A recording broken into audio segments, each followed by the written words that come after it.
Chers amis téléspectateurs de Business 24, vous êtes à votre rendez-vous hebdomadaire au cœur des marchés financiers, une émission exceptionnelle à travers laquelle nous parlons de bourse, de banque, d'investissement, de crypto-monnaies, de trading et de tous les sujets relatifs à l'économie et aux marchés financiers.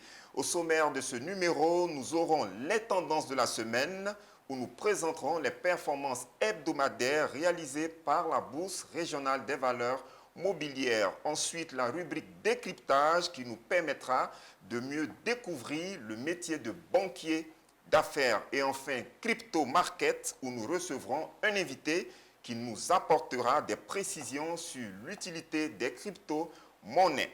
Le décor étant ainsi planté, nous allons tout de suite avec les tendances de la semaine.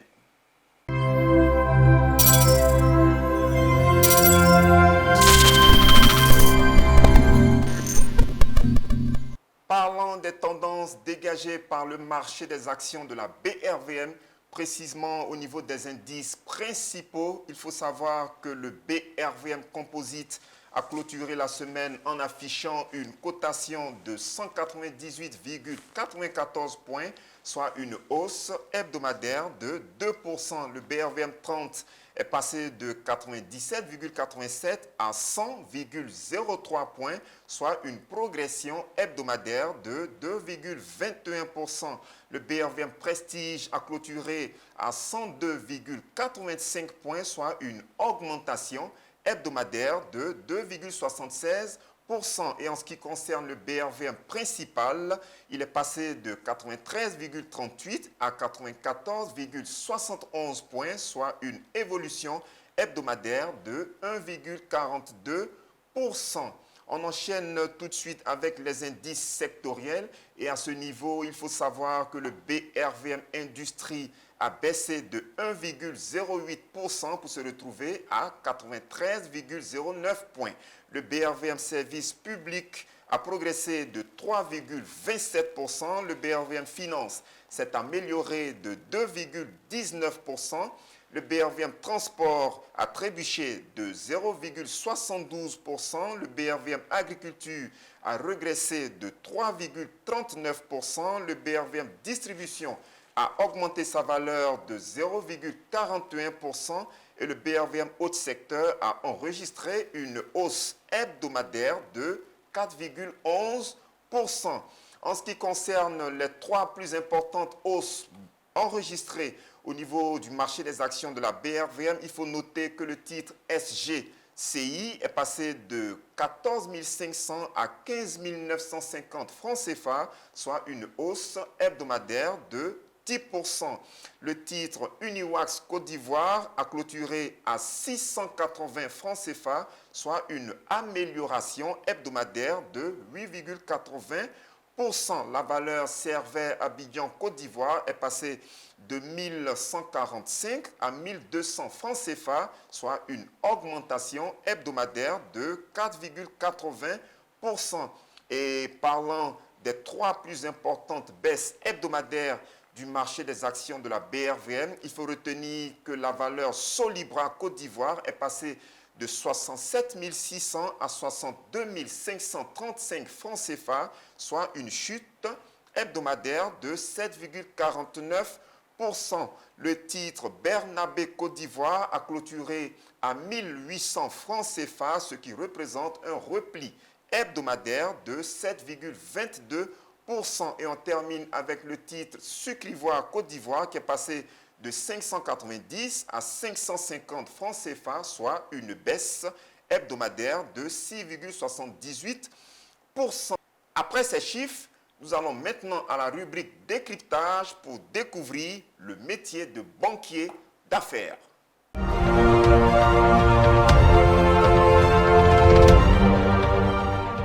Amis téléspectateurs, nous rappelons que vous êtes à votre rendez-vous hebdomadaire au cœur des marchés financiers, une émission exceptionnelle consacrée aux marchés financiers. Et dans le cadre de la rubrique décryptage, nous recevons aujourd'hui M. Seydou Ouattara, qui est administrateur général de la société Mentley & Partners. Bonjour M. Ouattara. Bonjour Monsieur Lo. Comment allez-vous? Très bien.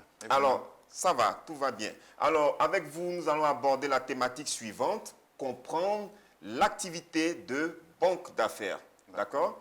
Alors, M. Ouattara, tout de suite, hein, d'entrée de jeu, qu'est-ce qu'une banque d'affaires et quelle est la nuance qu'on peut établir entre une banque commerciale classique et une banque d'affaires? Merci pour la question. Ce qu'il faut savoir, c'est qu'une banque d'affaires, c'est une société d'intermédiation financière et de conseil qui accompagne justement les entreprises sur leurs problématiques donc, de recherche de financement, qui accompagne également l'État sur ses problématiques de financement donc, de son plan national de développement. Et donc à ce titre, elle accompagne également les entreprises sur leur stratégie donc, de développement également. D'accord. La banque commerciale, quant à elle, c'est une institution donc, de crédit qui mobilise donc de l'épargne auprès donc, de ses clients qui sont en général des personnes physiques ou des entreprises qu'elle replace sous forme de prêts, donc qu'elle utilise à des fins donc, de crédit pour les acteurs économiques du marché. Alors, si je comprends bien vos explications, la banque d'affaires fait du conseil, fait de la structuration, fait de l'assistance, et la banque commerciale, je veux dire, mobilise l'épargne. Donc, si je comprends bien, M. Ouattara, en tant que banquier d'affaires, vous ne recevez pas les fonds de la population. On ne peut pas ouvrir un compte d'épargne, un compte courant dans une banque d'affaires. Je veux bien comprendre cette partie. Tout à fait. Vous avez raison. Vous avez pleinement raison. C'est-à-dire qu'aujourd'hui, notre rôle avec la banque commerciale, c'est justement de travailler en synergie. On accompagne nos clients, on accompagne donc les acteurs économiques à pouvoir structurer, monter des dossiers de financement et aller rechercher le crédit justement auprès des banques commerciales. Alors, ce qu'on remarque aussi, c'est que dans les entreprises, il y a le comptable, il y a le trésorier. Tout à fait. J'ai envie de dire qui ont les compétences pour intervenir en termes de conseil financier au niveau de l'entreprise. Est-ce que les entreprises ont encore besoin d'une banque d'affaires? Pour monter un business plan, est-ce que les entreprises ont forcément besoin d'une banque d'affaires alors qu'elles ont en leur sein des comptables, des financiers, voilà. C'est une belle question. C'est vrai que effectivement, les entreprises ont en leur sein donc un département de finances, donc une DAF, qui les accompagne justement sur des problématiques donc de comptabilité, de finances. Mais effectivement, on pourrait dire ou penser effectivement à juste titre que c'est déjà des compétences suffisantes. Mais ce n'est pas le cas, justement. C'est là où la banque d'affaires apporte justement sa couche, donc sa différenciation à travers la stratégie qu'elle apporte, la vision qu'elle apporte, l'accompagnement juridique qu'elle apporte. Donc, en général, notre accompagnement est global. Il intègre à la fois ces aspects, mais il va bien au-delà. Parce qu'en général, notre approche permet donc de poser des diagnostics précis et de pouvoir justement structurer, arranger des financements en parlant le langage de la banque commerciale. Donc, il y a une spécificité qui justement justifie donc notre accompagnement et qui permet donc d'apporter cet appui-là à ces ressources en interne au sein des entreprises. Alors, quand j'observe un peu au niveau de l'espace UMOA, il y a très peu d'entreprises qui se positionnent comme banque d'affaires. Alors, M. Ouattara, est-ce que le métier de banquier d'affaires est rentable? Est-ce qu'il existe une certaine pérennité dans votre secteur d'activité?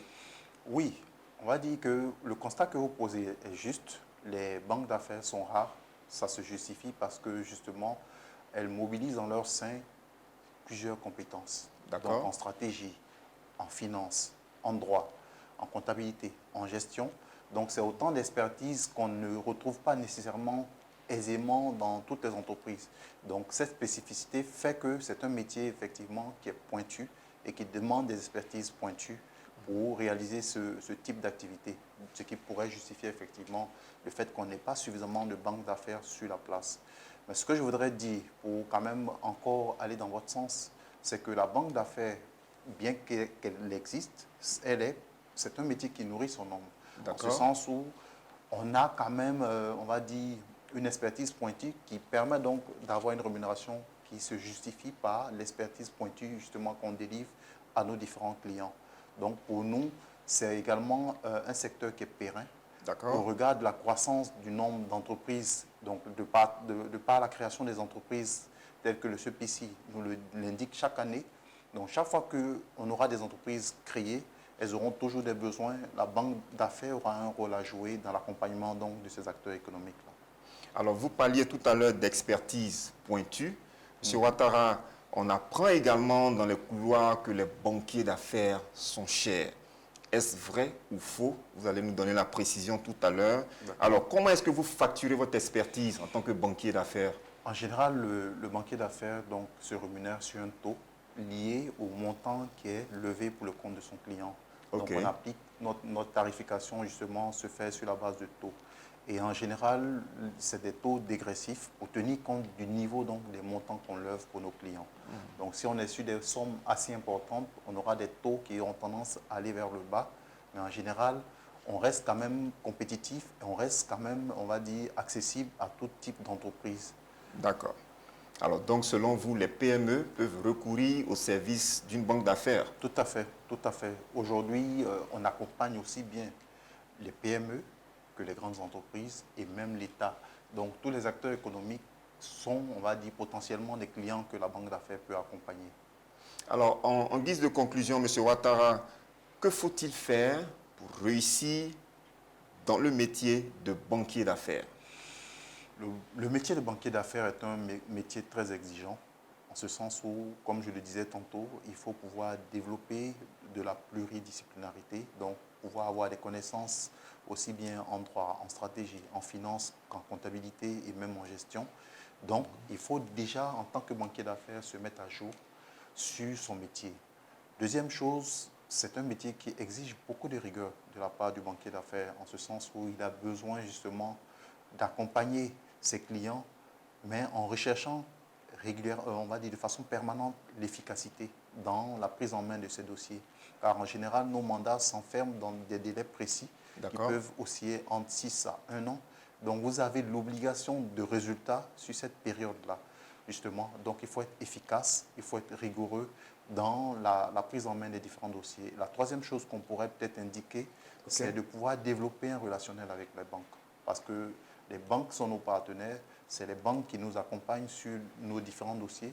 Donc, le banquier d'affaires doit pouvoir développer son réseau de partenaires, banquiers, fonds, banques de développement, qui sont des acteurs de l'écosystème qui l'accompagnent dans le financement donc, des différents dossiers qu'elle soumet à ces institutions-là. Merci beaucoup, M. Seydou Ouattara, pour moi. tous ces éclaircissements sur l'activité de banque d'affaires. Merci à vous. Passons à présent à la rubrique Crypto Market où nous recevrons un autre invité. On y va.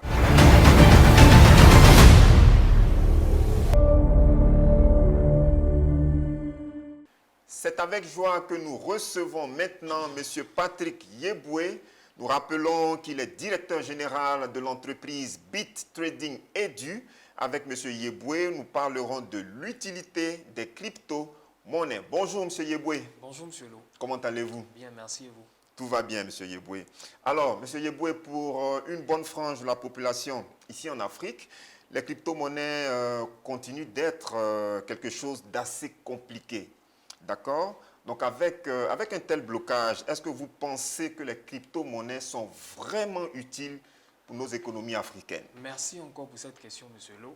Je réponds rapidement par l'affirmatif. Je dis oui, les crypto-monnaies sont encore utiles pour nos pays africains. D'accord? Il faut savoir déjà que la crypto-monnaie aujourd'hui est égale à l'argent. Pourquoi? Parce qu'elle respecte aujourd'hui les 3 caractéristiques de l'argent qui sont l'unité de valeur, moyen d'échange et réserve de valeur. Aujourd'hui, on a la possibilité avec la crypto-monnaie d'avoir accès à tout bien et service, pouvoir acheter et vendre tout bien et service. L'autre aspect, c'est qu'aujourd'hui, la crypto-monnaie est arrivée avec cette possibilité de pouvoir faire des transactions à des frais qui soient très, très réduits et de façon instantanée. D'accord. Voilà. D'accord. Alors, mais on constate tout de même qu'au niveau des pays africains, je veux dire, la population n'utilise pas véritablement encore les crypto-monnaies dans le commerce au quotidien. D'accord? Est-ce que, je veux dire, eu égard à cette faiblesse, est-ce que parler d'utilité de crypto-monnaies, est-ce que ce n'est pas fait preuve d'une certaine utopie, M. Yeboué? Alors, pas du tout, pas du tout. La crypto-monnaie est née en 2009 et ça fait 13 ans aujourd'hui qu'elle existe. Il y a des pays dans lesquels on peut vivre entièrement de crypto-monnaie. Ah bon? Exactement. D'accord. Au Nigeria, par exemple, on a la possibilité, et j'en ai fait l'expérience, OK. de vivre de ces crypto-monnaies. Lorsqu'on part, par exemple, on a la possibilité, par exemple, à l'aéroport, de pouvoir même acheter son billet d'avion, de pouvoir échanger ses monnaies fiat, par exemple, en crypto-monnaie, ou les crypto-monnaies en monnaie fiat. Lorsque vous arrivez, par exemple, dans un pays tel que le Nigeria ou, j'ai dit la France, par exemple, il y a des commerçants qui sont présents, qui ont compris l'utilité de la crypto-monnaie, chez qui nous pouvons acheter biens et services, chez qui nous pouvons louer un véhicule, acheter un véhicule et plein d'autres choses. D'accord. Voilà, donc ce sont des choses qui se font ici actuellement. Malheureusement, dans nos pays africains francophones, on est encore à la traîne, ce qui est tout à fait, j'allais dire, normal. On a besoin de s'éduquer. D'accord. Alors, quand on observe au niveau de l'actualité économique internationale, on constate une forte volatilité sur le marché des crypto-monnaies. Est-ce que cette instabilité permanente au niveau de ce marché-là, est-ce qu'elle ne constitue pas une certaine menace pour les utilisateurs des crypto-monnaies? Alors, déjà, il faut comprendre que la volatilité, c'est simplement un outil qui permet de mesurer un peu la rapidité de l'évolution des prix d'un actif sur une période donnée. D'où la fluctuation d'un actif, d'une monnaie, parlant de hausse et de baisse. Dans la crypto-monnaie de 2009 jusqu'à 2013, on n'avait pas des fondamentaux assez solides. Du coup, la première monnaie appelée le Bitcoin était considérée comme un actif spéculatif. Puisque, effectivement, le marché des crypto-monnaies est considéré comme étant l'un des marchés les plus volatiles, qui soit sur les marchés financiers. Mais à l'horizon 2019-2000 jusqu'à aujourd'hui, on a eu ce qu'on appelle l'avènement des stablecoins. Le stablecoin, c'est simplement un type de crypto-monnaie, d'accord, qui est adossé à une monnaie fiat. L'objectif ou le but de cette crypto-monnaie, c'est de pouvoir apporter une stabilité, mais en même temps une confiance. Qu'est-ce que ça signifie? Ça signifie qu'aujourd'hui, malgré la volatilité qu'il y a sur le marché des crypto-monnaies, on a la possibilité de pouvoir se prémunir contre la baisse, contre la baisse d'un actif, grâce au stablecoin. D'accord. Alors, on aura le temps au cours d'autres numéros de revenir sur un certain nombre de choses. Mais pour conclure,